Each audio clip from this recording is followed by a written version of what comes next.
What's going on? It's your boy Starman, HipHopEarly.com, and we're here with Kevin Gates. How you doing? I'm cool and love. Yes. So how's the tour been going so far? It's been beautiful so far. It's been beautiful, and I'm not a pessimist.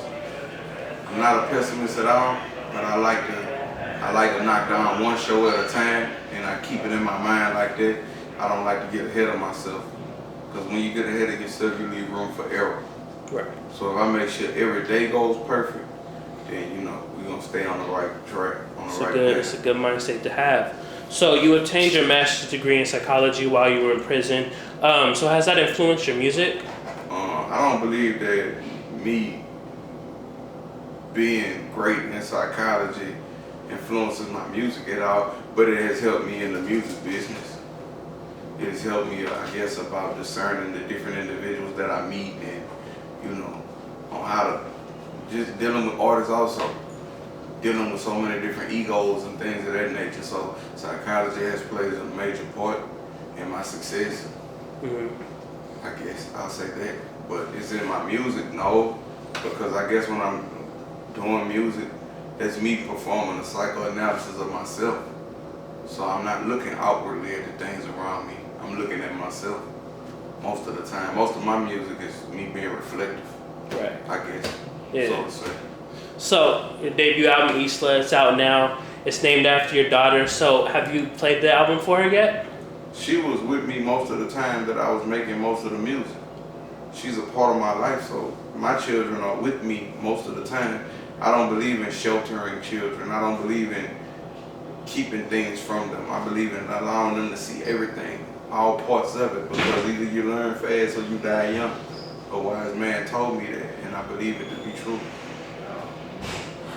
When I was doing research for this interview, I saw that you and Monica Brown have a really good relationship. What type of role has she played in your career and life? She hasn't really played a role in my career, except she taught me how to sing.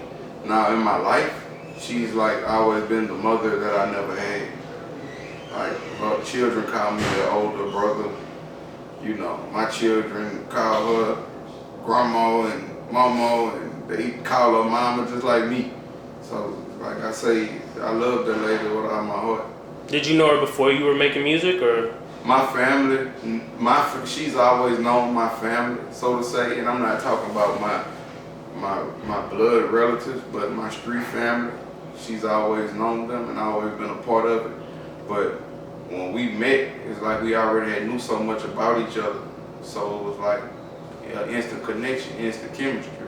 When I first met her, I called her mama because she just was so caring and she always concerned about me. She'll call me for no reason and just to see if I'm okay. And no one does that anymore these days. Like then, especially when I had cold feet about like wanting to get married. She was one of the influential people. It was like, man, getting married the best thing you could do. Because I was listening at a lot of other individuals telling me that's the worst thing they ever did. So, like I say, I look at her like a mother. I love her like one. I protect her like one. I die for her like one. You said that she helped you get better at singing. Was there anything specifically on Isla that she helped you improve on? She helped me. Let's not look at it as Isla. Let's look at it as Kevin Gates as a whole.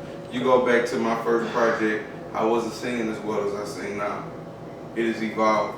So she helped in the evolution of Kevin Gates as an individual, not just one particular song. She gave me something that I could use for the rest of my life. She helped me like that.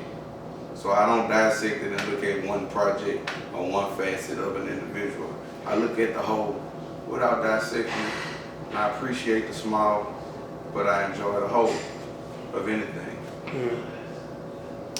I was reading an article that Spin did on you, and one of the things that caught my attention was that you and Starlito are working on a project together. I know. When you say me and him working on a project, we always working on a project because that's my favorite artist. Like, I'm a fan of him, and he also like my psychiatrist. Like, I tell him everything. He's like my shrink, so to say.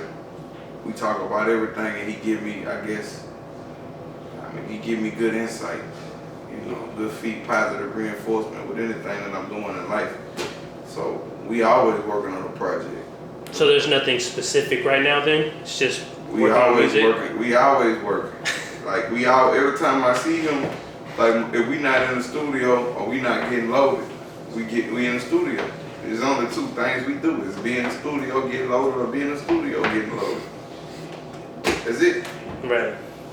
Okay. So you talked about how you're a huge fan of reading. So would you ever consider writing a book yourself one day? I would. I would consider writing a book, but I don't know, because there's a lot of things that I still don't talk about out of the loyalty that I have for other people. It's a lot of things that I never speak about. But at the end of the day, I don't know. I don't know if I'd write a book. I might. If I was, it would probably be about just my come up in the music business. It wouldn't be an autobiography about everything that I went through. Because I've experienced things that I know a lot of people haven't. Some people may have, but it's a lot of things I can't speak about. Definitely. And I think a book just about your come up in music would be interesting enough. Yeah, I met some characters. On Instagram recently, you shared a page from a book you said you've been skimming through. Part of the quote was, "A cautious creative is an oxymoron." Do you feel like that's like a quote that represents you? No, but I agree with it to an extent. I don't care about what people think about what I'm doing. I don't have a fear. I do it. If I like it and I feel it, I do it. I don't care if it's offensive to anyone. I do it. There's very few people that I have respect for, and it's a lot of people that I've lost respect for. So once I lose respect for someone, I never respect that person again. What book is that, by the way, if you don't mind sharing? I ain't finished reading it. Why would I share? So you gotta finish the book before you share the title of it? I might not ever share the title, because I don't really share the titles with a lot of the books that I read. I've talked about them, like what I might say the Celestine prophecy. But I put in the work in Barnes and Nobles, and I found things that were interesting, to me. So don't go read the book because I said it was a good book. Right. That's what I did. That's what I like to do. I hang in Barnes and Nobles. When I come to a city, like when I was in Philadelphia, I wasn't running around in the streets in Philly. I was at the Barnes and Nobles drinking coffee by myself. I like my solitude. Like I do things that don't require an entourage.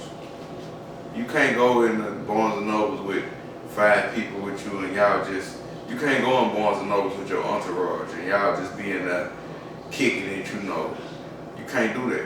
You gotta go in there by yourself and really catch a feel for the vibe of everything. That's just me. So you mentioned, going to Barnes and Noble, so do you pick out all the books that you read, or do you ever take recommendations from close people, or? I don't really take suggestions from people about books. I don't go and no one, a loser can't walk up to me and tell me, hey, this is a great book, you ought to go check it out. Because you're not winning. So why would I even care about what you think is good? Like a person that's negative, you can't make a suggestion to me. Because 9 times out of 10, I'm going to tune that person out. I don't like people that are, so to say, negative Nancy's. So why would I take a suggestion from someone like that? I like to go and discover. I like to discover for myself. I don't care if the world been new about it. It's new to me. I like to discover for myself. I'm on my own journey. I'm on my own path. So I don't really pay attention to nobody else's journey or their path.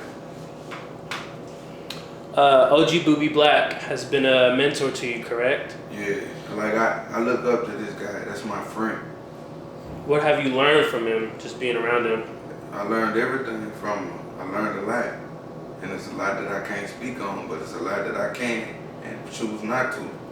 But I salute him as one of the realest people I ever met in my life. I thank God that I was able to even know him, to come up under him. Really. That's good. Very good.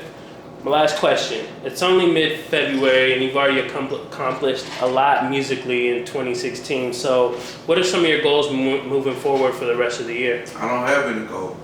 I'm a constant work in progress, and I want to be the best me I could be. I'm not gonna say, man, I'm gonna make $100 billion, because I might make that $100 billion, but I might miss things that are essential to my growth as an individual. I don't want to miss anything. I'm like Aerosmith. I don't want to miss a thing. And I stay away just to hear you breathing. Watch you smile while you all sleeping, while you fall away and dreaming. Yeah, like that. I don't want to miss a thing. Okay, it's your boy Sermon. Kevin, thank you for the interview. Also got to shout out my guy Raheem real quick for hooking this up. That's my friend. Yes. Raheem that's my friend. He was telling me you're his life coach. That's my brother. I learned a lot from him. A lot. Like, that's my friend. Yeah, very good dude. Yeah. Thank you once again.